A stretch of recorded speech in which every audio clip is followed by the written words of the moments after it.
the grandson of the late anti-apartheid hero, former South African President Nelson Mandela, is on a historic visit to Israel, but it seems he will not be meeting with Israeli officials.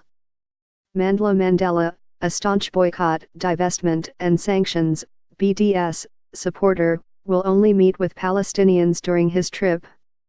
A statement said Mandela would hold several meetings with Palestinian leaders with no mention of Israeli counterparts.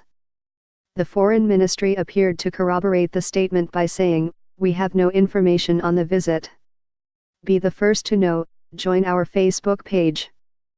Function, D, S, ID, var JS, FJS equal D get elements tag name, S, 0, if, D get element bid, ID, return, JS equal D createlment, S, JS.ID equal ID, JSSRC equal / connect facebook.net /n _ us / all JS number XFBML equal 1 and app ID equal 1634148068997, FJS parent node insert before, JS, FJS, document, script, Facebook JS SDK. During a joint press conference with Palestinian Prime Minister Rami Hamdallah on Monday, Mandela said, "The settlements I saw here in the West Bank reminded me of what we had suffered in South Africa because we also were surrounded by many settlements and were not allowed to move from one place to another freely.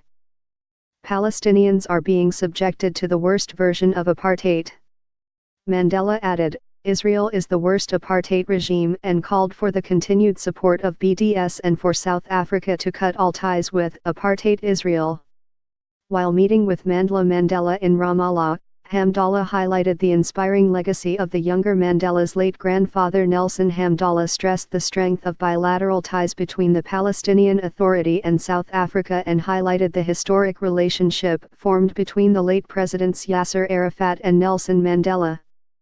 He also praised South Africa's position in supporting the Palestinian people and championing their cause in the international arena. Hamdallah briefed the South African MP on Israel's so-called violations against the Palestinians, including the settlement expansion and displacement projects which constitute a major obstacle to realizing the dream of establishing a Palestinian state. The two politicians also discussed ways to strengthen their cooperation and advance bilateral relations. During an interview with Royal News English on Sunday, Mandela said, "What we have experienced in South Africa is a fraction of what the Palestinians are experiencing. We were oppressed in order to serve the white minority. The Palestinians are being eliminated off their land and brought out of their territories, and this is a total human rights violations. I think it is a total disgrace that the world is able to sit back while such atrocities are being carried out by apartheid Israel."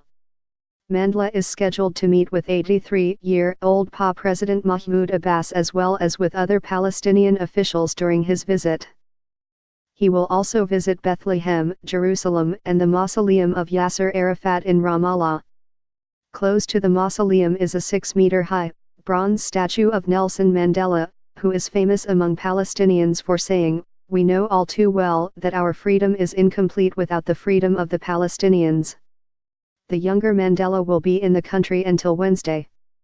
Prior to the 4-day visit, Mandela met with Palestinian leader and BDS co-founder Omar Barghouti in Amman, Jordan. Mandela has in the past made several calls for the expulsion of the Israeli ambassador to South Africa and has continuously supported the cutting of ties between Israel and South Africa.